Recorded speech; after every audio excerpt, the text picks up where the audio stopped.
आप देख रहे हैं कि आज हम लोग पढ़ाई करेंगे एक्सरसाइज 3.4। यहाँ पे आप लोग देख रहे हैं एक्सरसाइज 3.4 आज हम लोग पढ़ेंगे। 3.4 जो हमारे क्लास 10th का मैथ जो है इसमें कह क्या आ रहा है इस चीज़ को देखते हैं। सबसे पहले क्या बोला है, एक्सरसाइज जो हम 3.4 को देख रहे हैं इसमें बोल रहा है कि निम्न समीकरणों के युग्म को विलोपन विधि या प्रतिस्थापन विधि से हल कीजिए। कौन सी विधि अधिक उपयुक्त है? आपको क्या करना है, इसमें बताना है। दो विधि से सोल्व करना है, एक तो रहेगा विलोपन विधि, एक होगा प्रतिस्थापन विधि। तो आप पीछे भी प्रतिस्थापन विधि सोल्व करने के लिए मैंने बताया है, आप जाकर मेरे चैनल पर देख सकते हैं, वहाँ से आपको मिल जाएगा। तो विलोपन विधि हम आज आप लोग को बताएंगे। तो इसमें सबसे पहले विलोपन विधि एक बार बनाना है, एक बार प्रतिस्थापन विधि भी आप लोग को बनाना है। स्क्रीन पर दिख रहा है। तो सबसे पहले यहाँ पे क्वेश्चन को देखते हैं। तो क्या है, x + y = 5 है और 2x - 3y = 4 है, पहला क्वेश्चन। दूसरा का क्वेश्चन को देखते हैं, 3x + 4y = 10 है और 2x - 2y = 2 है। थर्ड क्वेश्चन को देखते हैं, 3x - 5y - 4 = 0 और 9x = 2y + 7। फोर्थ में आते हैं तो x/2 + 2y/3 - 1 और x - y/3 = 3। तो इसमें जो हमारा जो प्रतिस्थापन विधि है और लुप्तीकरण विधि है, इसमें से हमने क्या किया है, यहाँ पे आप लोग को दो विधि में से जो हमारा क्वेश्चन 4 था उसमें से एक इजी वाला क्वेश्चन और एक हमारा जो क्वेश्चन है जो भारी लगता है आप लोगों को, वह क्वेश्चन ले लिया। इस दोनों क्वेश्चन को हम एक एक कर कर बनाएंगे। तो आप लोग क्या करें, जब भी एग्जाम में विलोपन विधि या पूछे या प्रतिस्थापन विधि तो आप इजी से बना सकते हैं। तो पहला क्वेश्चन को हम लोग क्या करते हैं, देखते हैं। पहला क्वेश्चन है क्या, सबसे पहले लिखेंगे हल। हम लोग क्या दिया है, किस विधि से बनाना है। तो पहले यहाँ पे भी थोड़ा सा आप ऊपर समझ ले। सबसे पहले यहाँ पे आएंगे विलोपन विधि या लुप्तीकरण विधि। विलोपन विधि को ही लुप्तीकरण विधि कहते हैं। यदि आपसे कोई पूछता है विलोपन विधि जानते हैं तो आप बोलिएगा यस।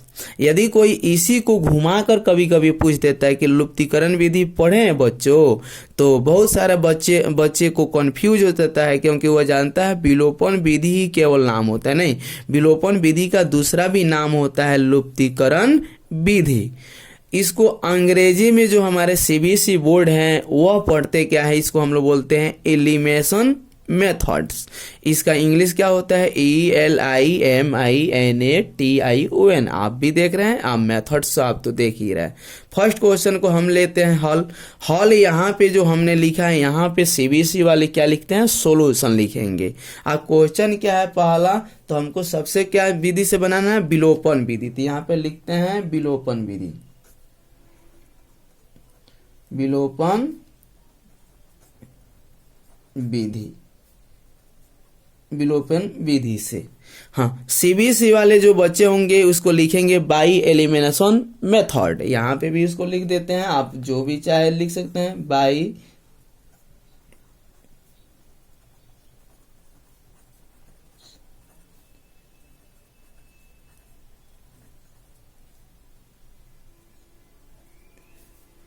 यहाँ से आगे बढ़ते हैं। हम लोग क्या लिखेंगे, बाई एलिमिनेशन मेथड। अब क्वेश्चन हमारे पास क्या है, यहाँ पे देखेंगे x + y = 5 है और ये है 2x - 3y = कितना है, 4 है।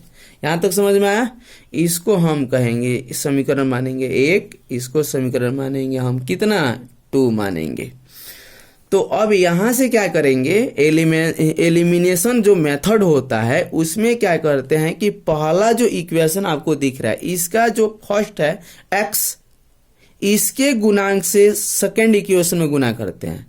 और फिर सेकेंड इक्वेशन का जो सेम गुणांक होता है x इसमें रहेगा तो x लेंगे, इसमें यदि y को लेते हैं तो इसमें भी y लेंगे। तो यदि x का गुणांक यहाँ पे कितना 1, तो एक x का यानी समीकरण एक से जो x का गुणांक आएगा उसमें किससे गुना करेंगे, समीकरण 2 में। और फिर इसमें जो समीकरण क्या है 2, इसका गुणांक x का कितना है 2, तो इसमें गुना करेंगे 2 से। तो क्या लिख सकते हैं यहाँ पे, ये x plus Y equal 5 into 2 है, यहाँ पे 2x माइनस 3y इक्वल 4 है इंटू 2 है। तो ये हमारा क्या हो जाएगा, इक्वेशन यहाँ पे लिख सकते हैं समीकरण 1 इंटू 2 तथा 2 इंटू 1 से गुना करने पर। इसी को अंग्रेजी में हम क्या लिखेंगे, equation 1 into 2 and 2 into 1, clear, from equation 1 into 2 and 2 into 1। अब यहां से आगे बढ़ते हैं तो 2 में x से गुना करेंगे 2x, 2 में y से गुना करते हैं 2y, और 2 में 5 से गुना करेंगे 10, 1 में 2 से गुना करेंगे 2x, 1 से करेंगे 3 में तो ये माइनस 3y, और 1 में करेंगे 4 से तो क्या आएगा 4 आ जाएगा। यहां से हम क्या करेंगे, देखिए यह एक पक्ष जो हमारा 2x है ये इक्वल है, तो हम यहाँ पे दो तरह के लिखा जाता है, घटाने पे और नहीं तो जोड़ने पे। तो यहाँ लिख देते हैं हमने क्या, घटाने पे, घटाने पर। इसी को लिखेंगे सब्ट्रैक्ट, यहाँ पे लिख देंगे, यहाँ से क्या हो जाएगा माइनस, अब माइनस है तो प्लस, और यहाँ माइनस कर देंगे। यहाँ से आगे देखते हैं कि यह हमारा क्या होगा, कट जाएगा। क्यों, क्योंकि यह 2x है, जैसे यहाँ पे समझ लेते हैं, यहाँ पे ये 2x है और ये 2x रियल में जो दिख रहा है यहाँ पे आप लोगों को दिख रहा है, ये माइनस यहाँ पे होता है। तो यहाँ पे देखेंगे तो अब बताइए 2x माइनस 2x क्या होता है, घटता ही है, 0 हो जाएगा। और उसी तरह ये है हमारा 2y है, और ये प्लस रियल में जो देख रहे हैं यहाँ होता है यहाँ पे, तो ये हो जाएगा क्या प्लस, ये जब यहाँ पे है तो क्या हो जाएगा 3y।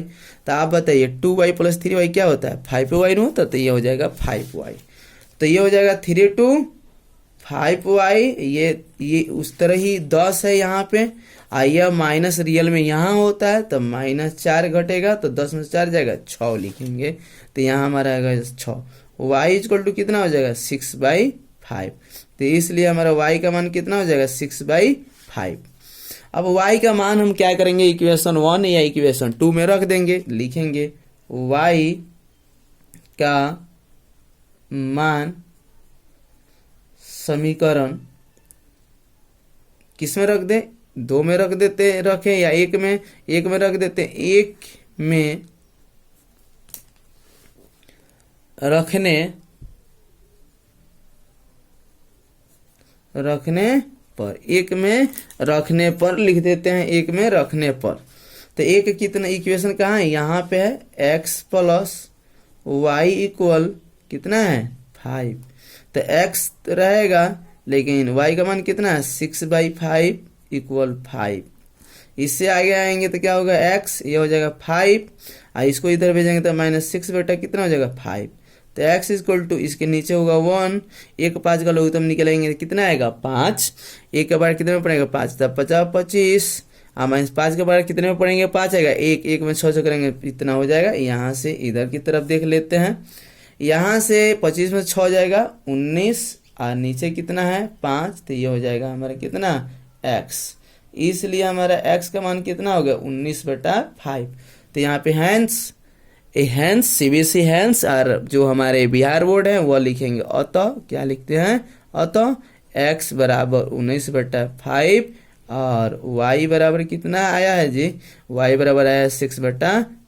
ये हमारा आंसर हुआ। तो ये तो आपको समझ में आया होगा, इसमें कोई दिक्कत, इसी नियम से आप चाहे तो ये भी निकाल लीजिएगा, नहीं निकलता है तो आप हमारे कमेंट में जाकर वहाँ पे आप कमेंट करेंगे, मैं आपको ज़रूर बताऊंगा। हमको उम्मीद है कि जैसे यह निकला सेम उसी तरह ये भी निकाला जाता है, इसको आप स्वयं निकालिएगा। और कोई भी दिक्कत हो तो आप कमेंट में ज़रूर अपना प्रॉब्लम लिख कर पूछिए हमसे, मैं ज़रूर आपको बताऊंगा।